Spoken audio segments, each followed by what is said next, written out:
Most beginner gardeners do not fail because they are bad at gardening. They fail because nobody warned them about a handful of simple mistakes that quietly destroy a garden before it ever gets a chance.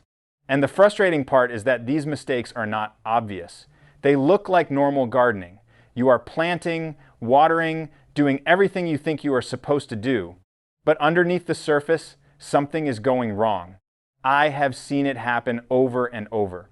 A beginner puts in real effort, spends money on seeds and soil, does everything the instructions say, and still ends up with a disappointing harvest. Or worse, nothing at all.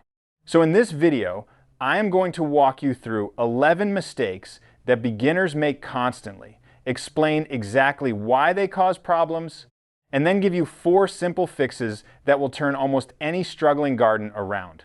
Let's start with the first mistake: planting too much, too soon. This is probably the most common mistake beginners make, and it looks like enthusiasm. You go to the garden center, everything looks amazing, and you come home with 20 different plants and packets of seeds. You fill every inch of your garden space. It feels productive, it feels exciting. But a few weeks later, reality hits. Plants are crowded, weeds are taking over. You cannot keep up with the watering. Some plants need attention right now, and others needed attention last week. The whole garden starts to feel like a problem you created for yourself. The truth is that a small, well-managed garden will always outperform a large, neglected one. Every single time. Beginners consistently underestimate how much time and attention even a small garden requires. And when you add more plants than you can manage, you are not growing more food. You are just growing more stress. The second mistake is ignoring soil quality. A lot of beginners focus almost entirely on the plants, which seeds to buy, which varieties to choose, when to plant, but the soil is where everything actually happens. If your soil is compacted, depleted, or the wrong pH, even the toughest plants will struggle. Good soil holds moisture without staying waterlogged. It drains well, but does not dry out too fast. It is loose enough for roots to push through easily and rich enough to feed the plant as it grows. Most beginners dig a hole, drop in a plant, and expect it to thrive. But if you put a healthy plant into bad soil, the soil wins every time. The third mistake is inconsistent watering. Plants do not just need water, they need consistent water. When you water heavily one day and then forget for the next 3 days, you are stressing your plants. Roots grow toward moisture. When moisture is unpredictable, the root system never develops properly. Inconsistent watering also causes specific problems depending on the plant. Tomatoes are a perfect example. Uneven watering is the #1 cause of blossom, end rot, and fruit cracking, 2 of the most common complaints beginners have about tomatoes. The fourth mistake is planting at the wrong time. Every crop has a temperature range where it thrives. Cool season crops like lettuce, peas, and spinach bolt and turn bitter when summer heat arrives. Warm season crops like tomatoes and peppers sulk, stop growing, and refuse to set fruit when nights are still cold. Beginners often plant by the calendar instead of by the conditions.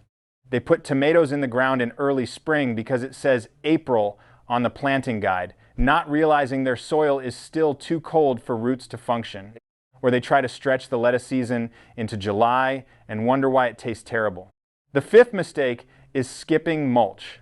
Mulch is one of the most powerful tools in gardening, and beginners almost always skip it because it does not seem important. But mulch does several things at once. It holds moisture in the soil so you water less. It suppresses weeds so you spend less time pulling them. It regulates soil temperature so roots stay comfortable. And as organic mulch breaks down, it feeds the soil. A layer of straw, wood chips, or shredded leaves around your plants is not optional. It is one of the highest return actions you can take in the garden. The sixth mistake is not paying attention to sunlight. Beginners often choose a garden spot based on convenience. It is close to the house, it has a nice flat area, it looks like it gets enough sun, but most vegetables need 6 to 8 hours of direct sunlight per day.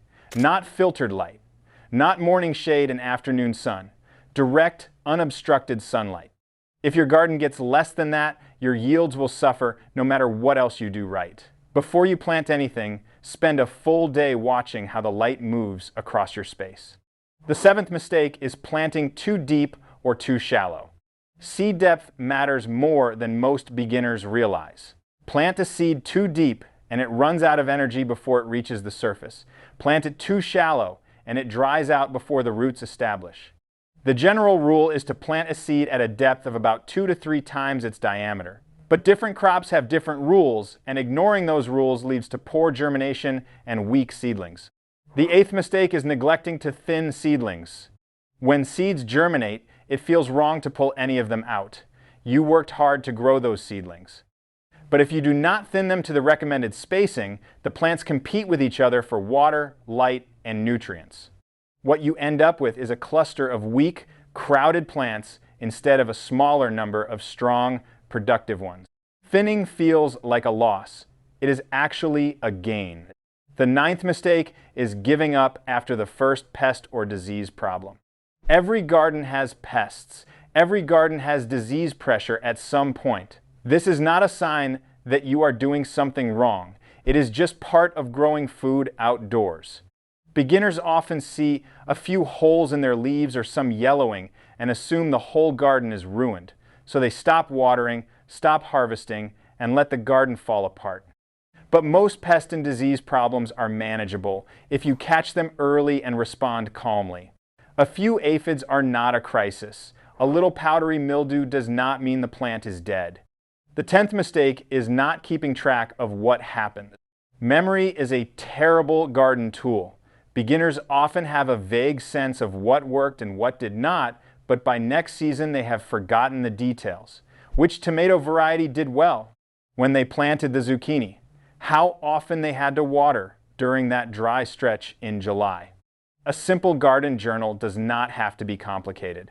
Even just a few notes on your phone, variety names, planting dates, what worked, what did not.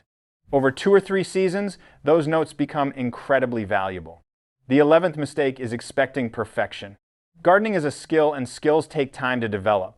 Even experienced gardeners lose crops. Even people who have been growing food for decades have seasons where something goes sideways. Beginners sometimes hold their garden to an impossible standard. They expect everything to grow exactly as pictured on the seed packet. And when a plant struggles or a harvest is smaller than expected, they take it personally. But every imperfect harvest teaches you something. Every failed crop is information. The gardeners who keep going, who treat mistakes as lessons instead of failures, are the ones who eventually get really good at this. So those are the 11 mistakes.